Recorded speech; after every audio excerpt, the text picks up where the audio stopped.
Welcome back to another tutorial video with 27 Plumbing. Today I've got a really quick and easy one for you, but this is one that I actually get called out for pretty often, so knowing how to make this simple DIY friendly repair will save you the cost of a service fee.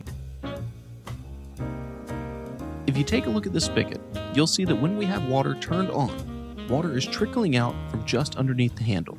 In many cases, all you'll need to address this is a small pair of pliers. Most hose spigots have what we call a packing nut just underneath the handle. Over time, with normal water usage, the vibrations that pass through the system can cause the packing nut to loosen up. When that occurs, water will begin to trickle from this location. Simply take your small pair of pliers and tighten that nut down till it's nice and snug.